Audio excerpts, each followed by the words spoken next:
Baik, bismillah. Assalamualaikum warahmatullahi wabarakatuh. Alhamdulillah. Rabbil alamin. Wa bihi nasta'in ala umuri dunya waddin. Asyhadu an la ilaha illallah. Wahdahu la syarika lahu wa asyhadu anna Muhammadan abduhu wa rasuluhu la nabiyya ba'da ma ba'd. Perkenalkan, kawan-kawan sekalian,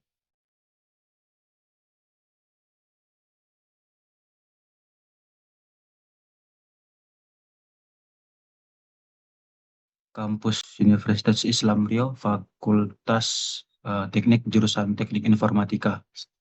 Baik, di sini saya ingin menjelaskan presentasi saya tugas organisasi dan arsitektur komputer, di mana ini pemberian tugas oleh dosen saya sendiri. Eh, kita akan mengenali struktur detail IAS terlebih dahulu. Struktur detail IAS atau kepanjangan Institute for Advanced Study Computer, yaitu salah satu arsitektur komputer awal yang menjadi dasar konsep komputer modern, yang dimana arsitektur ini bernama von Neumann. Kemudian diagram ini menjelaskan bagaimana CPU, memori, dan input atau output saling berhubung dalam memproses data dan instruksi. Selanjutnya, di sini ada komponen-komponen utamanya. Yang pertama ada input, output, kemudian memori, dan CPU. Saya akan menjelaskan satu persatu. Yang pertama dari input, output, equipment. Di sini ada fungsi dan alur. Yang pertama fungsinya itu, fungsi input tersebut memasukkan data atau instruksi ke komputer, misalnya keyboard, sensor, dan lain-lain. Kemudian output menampilkan hasil proses, monitor, printer, dan lain-lain. Alur input-output tersebut adalah di mana data dari perangkat input akan dikirim ke CPU atau memori. Kemudian hasil dari CPU dikirim kembali ke perangkat output. Selanjutnya, main memory memiliki fungsi tersendiri juga, di mana menyimpan instruksi program dan menyimpan data yang akan diproses. Pada IAS, data dan instruksi disimpan dalam memori yang sama. Jadi memori yang sama itu menyimpan, di dalam IAS ini, memori yang sama itu menyimpan data dan instruksi. Terus kemudian memiliki dua jalur utama ke memori. Ada di gambar di sini ya. Yang dimana jalur tersebut adalah instruction dan data. Apa itu instruction dan data? Itu jalur untuk mengambil instruksi dan data. Kemudian ada address yaitu jalur untuk menunjukkan alamat memori yang ingin diakses atau diakses. Selanjutnya CPU atau Central Processing Unit.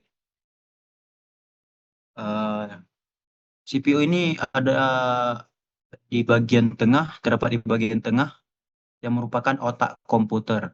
CPU terbagi menjadi dua, ALU atau Arithmetic and Logic Unit dan Program Control Unit. Kemudian saya menjelaskan tentang Arithmetic Logic Unit atau kita singkat ALU. Apa itu ALU? ALU adalah bagian CPU yang melakukan perhitungan dan operasi logika. Contohnya operasi penjumlahan, pengurangan, perkalian, dan perbandingan. Komponen di dalam ALU terdapat AC dan MQ. AC ini akumulator dan multiplier quotient. Di mana akumulator ini adalah register utama untuk menyimpan hasil sementara dalam perhitungan. Contohnya 5 ditambah 3 hasil 8, hasil tersebut disimpan di akumulator. Kemudian MQ ini adalah register yang digunakan untuk operasi perkalian dan operasi pembagian. Biasanya bekerja sama dengan akumulator seperti yang tadi gambarnya. Selanjutnya saya akan menjelaskan tentang arithmetic dan logic circuit. Apa itu arithmetic dan logic circuit?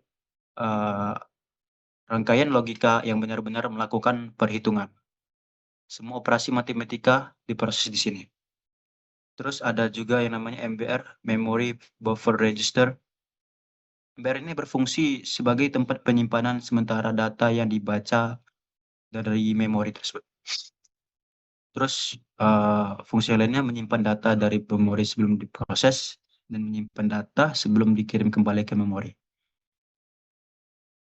Ada juga di sini program control unit. Bagian ini mengatur alur kerja seluruh komputer. Control unit menentukan juga instruksi apa yang dijalankan, kapan dijalankan, data diambil dari mana, atau diambil dari mana data tersebut.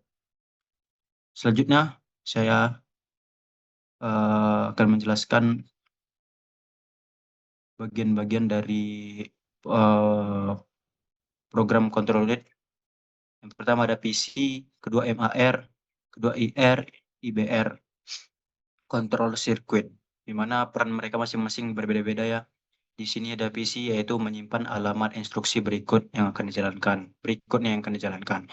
MAR, Memory Address Register, yang dimana menyimpan alamat memori yang ingin diakses. Kemudian Instruction Register, yang dimana menyimpan instruksi yang sedang dijalankan oleh CPU tersebut. Kemudian IBR, Instruction Buffer Register, di mana menyimpan instruksi berikutnya sementara sebelum dijalankan. Karena di dalam arsitektur IAS memiliki satu word memori yang bisa berisi dua instruksi. Satu instruksi diproses dan satu lagi disimpan di IBR. Selanjutnya, control circuit. Control circuit ini adalah rangkaian yang mengontrol seluruh proses CPU. Tugasnya memberi sinyal ke ALU, terus mengatur perpindahan data antar register, terus mengatur antar eksekusi instruksi. Kemudian, saya akan menjelaskan sedikit kerja sederhananya. Yang pertama, ini kerja sederhana IAS, di mana ini gambar utuh dari pecahan-pecahan gambar sebelum-sebelumnya, di slide sebelumnya. Yang pertama, PC menunjukkan alamat instruksi. Program counter atau PC menunjukkan lokasi instruksi di memori. Terus alamat dikirim ke MAR. MAR tersebut menyimpan alamat memori yang akan dibaca. Kemudian memori mengirim data ke MBR. Instruksi atau data dari memori memasuk ke MBR. Kemudian instruksi masuk ke IR. Instruksi yang akan dijalankan disimpan di IR. Selanjutnya, kontrol memintakan ALU. Jika instruksi membutuhkan perhitungan, ALU bekerja. Hasil disimpan di akumulator. Hasil perhitungan disimpan sementara di AC atau akumulator. Selanjutnya, hasil bisa dikirim ke memori atau output. Baik, sekian dan terima kasih atas presentasi saya. Presentasi sederhana tentang struktur IAS. Lebih kurang saya mohon maaf. Wabillahi taufiq wal hidayah. Wassalamualaikum warahmatullahi wabarakatuh.